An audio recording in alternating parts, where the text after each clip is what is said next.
Ngayon, boss, parang matulo ang luha ko. Kailang wala na akong may luha. Si Joselito Jojo Montemayor ay tinaguriang Buko King matapos mag-champion sa Eat Bulaga, 1,900 at 75. Kilala sa pagbukas ng buko gamit ang ngipin. Ibinebenta sa PP Stars ang kanyang World's Strongest Teeth Certificate. Ang tanong, bibiling ko ba ito o hindi? Panoorin ang buong episode. Anong bibenta mo? Dito lang sa Pinay Stars! Wow! Grabe ang mga lakad ah. Parang ano lang, yung tawag dito. Parang yung sa Titan. Yung ano. Buko King! Clash of Titan. Basta parang si Titan naglalakad. Kulang na lang kung nakaubad si tatay. Parang yun na yun eh. Nakalagay dito. Ano Buko King. Buko King. O ba? Tay, magandang hapon po sa Magandang inyong hapon lahat. po. Magandang Ano po ang hapon. sadya nyo dito? Ano nga po pala ang pangalan nyo? Ako po si Joselito Montemayor ng Barangay Bautista Labo, Camarines Norte. Layo. And my present address is I'm from Barangay Binatagan, Basud, Camarines Norte. Doon ako pinanganak sa Layo. Labo. Alright. So, nag-champion kasi ako sa ano, remember, and Eat Bulaga, ako yung champion doon. Eat Bulaga. Yes. Okay, kailan po yan? That is July 15, 1995. July 15, 1995. Alright, so, sige po, tingnan natin. So, anong nga po yung dala nyo ngayon? Sige, tingnan mo.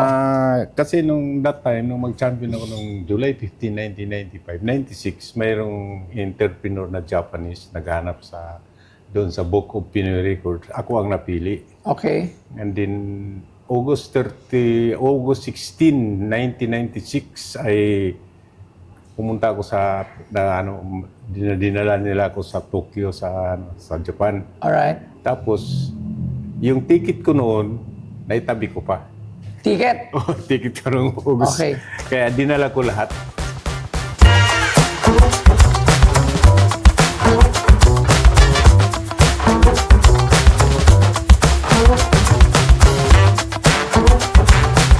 Si Joselito Jojo Montemayor ng Basud, Camarines Norte ay nakilala bilang Buko King matapos siyang tanghalin sa Eat Bulaga. Noong July 15, 1,900 at 75 sa segment na Bulaga, Book of Pinoy Records. Sumikat siya dahil sa kakaibang talento niyang magbalat at magbukas ng buko gamit lamang ang kanyang ngipin. Isang kakayahang bihira at kahanga-hanga. Dahil dito, mabilis siyang nakakuha ng atensyon ng publiko at naging bahagi ng mga natatanging Pinoy talents na ipinakita sa telebisyon. Hanggang ngayon, naaalala siya bilang isa sa mga kakaibang personalidad na nagpakita ng lakas, diskarte at kakaibang galing sa simpleng bagay tulad ng buko. At ang binebenta sa PP Stars ay ang World's Strongest Teeth Certificate ni Joselito. Ilan taon na po kayo ngayon? 68. So, 48 po kayo niyan. 48 kasi 1995 eh. So, 2026. So, 20 years ang pagitan. Tama ba? 21 years ago. Kung 1995. 68 na ako eh. Nung pinanganak ako, I was 40. born. O nga po, mga 47 kayo mga niyan. ganun. Okay po. So, ano ngayon ang dala niyo sa amin? Ang dala ko, yung aking certification na bilang Pilipino, ako po ay yung ipinroklama ng doon sa Na parangalan. sa ibang bansa, mayroong museum sa Nihon University School of Dentistry. Ito yung aking medyo na nga ito sa katagalan na eh.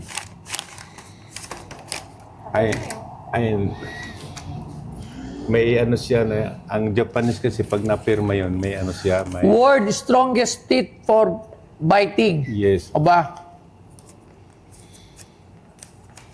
Tapos, maliban po niyan, Pinakamatibay na ipin. Grabe yun, ha? nandito din po ako. Yung pinakasikat na magazine sa Japan. Itong Friday magazine. Tapos bilang pagpatunay, yung ticket ko sa aeroplano. Taray. Okay. Andyan ako. pinag-aralan nila yung ngipin ko. Oo nga. Ang ngipin ko rin tulad ng mga taong nabubuhay sa mundo 20,000 years ago. Oo. So parang sinaunang tao. Sinauna. Yung ngipin nyo, ganun daw. At, oy, Kuha niya, may Bakit? mga dyan. mga Kasi may paano? Scroll ka na scroll. may mga tingnan ko nga. lang. May mga O, bakit may mga Oo nga, may mga may mga Rolex pa. Ba't may mga ba't nilagay kayo? Hindi, ganyan. Hindi, ganyan. Kasi yung ipin niya nangangagat. Ito naman, enjoy na enjoy. Ayan. Okay. At yan yung aking skeleton. Ito yung ipin niya sa to. Ito ako. Ang totoo niya, naka-antisit kong suit dyan, nakaka-Marinis Norte pa ako. Okay. Ay, balita nung mayroon kasi ako doon, boss na yung interpreter. Sabi niya, yun ang aking ngipin doon. Iba-ibang lahi daw napasok doon, nagre-research. Oo. Kasi tinitingnan nila. Kaya nga ako nga dito lang sa mo boss, kahit ako 68 years old na, hindi lang kasing bilis, pero papakita ko sa inyo kung paano ako magbalat ng buko. Meron kayong dalang buko? Meron. Aba! Pwede pa sample muna. Sige! ng presyo. Ipasok ang buko. Ipasok ang buko. Aba! Ipapakita ulit ngayon ang talento ni Buko King. Kakaiba to, boy. Handa. Pasok na, Kuya Haji. May na pa yan. Yan. Mukhang matigas na, mukhang lumang buko na yan, ah. Matigas na ito. Oh. Pakatok po tayo, pakatok. Ay! Ayun po yung matigas o yun yung malambot? Matigas na po ito. Matigas na yan. Alright? So, ano na to? Okay, mukhang hinog na. Mukhang matagal na. Okay. So I believe, boss, na tayong Pilipino, magaling tayo sa itong mga dayuhan. Kasi may nag-try doon Black American. Mahina yung ngipin. So kahit ganyan ang edad nyo, ginakain nyo pa yan? Yes. Totoo ba? Baka mami matanggal yung ngipin nyo, ha? Hindi naman po. Basta sabi ko nga minsan, pag nagpe-perform ako, sinasabi ko, yung mga bata, yung mga nanonood, manood lang kayo, huwag niyo kaming gayahin. Kasi ang mga gumagawa nito, pawang mga professional lang. Alright. Lagay nyo yung lamesa dyan. Lagay nyo yung lamesa dito. Dito si Buko King. Palagay yung lamesa dito, Edong. Hindi na pala nila kailangan ng mga knife. Kasi ngipin na lang. Bukod sa buko, ano pa ang kaya ng ipin nyo? Kumakanta rin ako, boss. Ako bakit? Lapit nyo dito, Edong. Nagtitiktok din ako. Ikaw! Yan. Okay. So, dito tayo, Labs. Tingnan nga natin. Okay. So, tingnan natin to. Okay, subaybay natin. Okay. Gano'ng katagal lang Hindi kasing bilis, pero Sige po, tingnan natin. Kahit na hindi mabilis, kaya nyo ba yan? Kayo, kaya nyo yan? Ako, natingin ko si Loki, kaya yan. Alright, sige.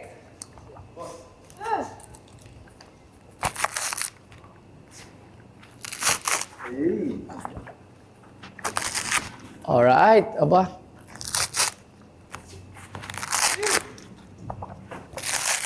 Aba. Talagang kayang-kaya. Aba. Wala na. Madali na. Panis na. Aba, panis na kay tatay. Aba, tay. Nagkalat ka dito, tay, ah. Ako, sa tingin ko, kaya ko yan. Kuha niyo ako ng bago.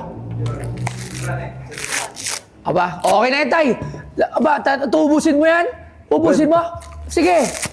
Aba.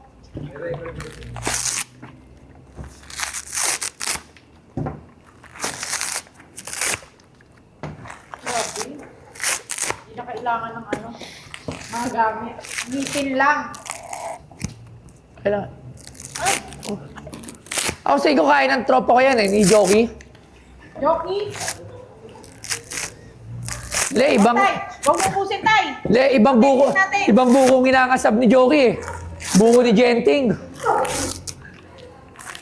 Aba, okay na. Okay na yan, tay. Aba, ang galing. Ang galing, o di tayo. So ako tay, para sa akin po, galing, maganda siya. Magaling, okay siya for display. Ikaw, Labs, tinan mo nga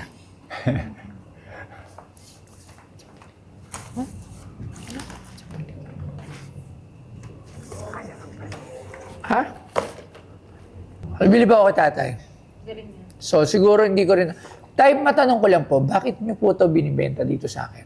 Ano po Kasi, yung purpose niyo? Ano kasi, boss, nung nakaraang malakas na bagyo, nasira yung bahay ko eh. Saka yung ngayon, mabuti nga hindi umuulan. Pag naulan, ulan din sa loob. Ang hindi lang tumutulo, yung tinutulugan namin ni Mrs. Kung sakaling makipagawa ko malang sana yung Sa Camarines Norte po? Camarines Norte ako. Dati akong barangay captain, kaya lang hindi ako nakakurakot nung ako ang kapitan eh. Opo, kaya at least Kaya nakaka-proud. Oo, Mas nakaka-proud naman na kayo wala naman nung kinuha na pera ng mga Pag sa barangay kasi, sinasakupan nyo. noon, pag para sa barangay, hindi ko yun. Opo, napakaganda naman po noon. Isa po yun na pwede po ipagmalaki habang buhay. Habang buhay niyo po pwede ipagmalaki yun. Na kayo ay naging barangay captain pero hindi nga ako kayo napaayos niyo yung bahay niyo at ngayon nandito kayo sa akin para Kasi, boss, nabalitaan ko yung, di ba, nagpunta ka ng Cam Norte, nabigay ka ng mga yun, Camarines Norte. Camarines Norte sa Bicol, Wala sa po tayo. Bicol. Opo. sa Dait. Malayo po ba yun sa inyo? Probinsya po ba? Hindi, Dait. Ano lang, boundary yun eh. Dait, Basod. Probinsya po ba yun sa inyo? Probinsya. Parang gusto ko puntahan yung lugar mo eh. Gusto ko Yes. tingnan, ipasalitate yung pagpapaayos ng bahay mo eh. Pwede, boss. Hanggang makita Para maganda kasi natin. kubo eh. Ang ganda eh, di ba? Pupunta ako sa bahay nyo. Pupunta kami sa bahay nyo. Ayusin natin yung mga tulo nyo, yung mga kailangan nyo, ayusin natin. Hindi ko sinabi papalitan ko yung buong bahay nyo. Ayusin natin na hindi ka na makakaranas ng tulo. Saka lalagyan natin yung appliance. Lalagyan natin ng appliances, lalagyan natin ng bigas, lalagyan natin ng mga pagkain. Yes. Right? Kayo ngayong Mayo, kasi buwan-buwan may pinapasaya tayo. Ngayong Mayo, pinapangako ko na kayo ang aming papasayahin. Yes. Salamat. So, abangan nyo kami.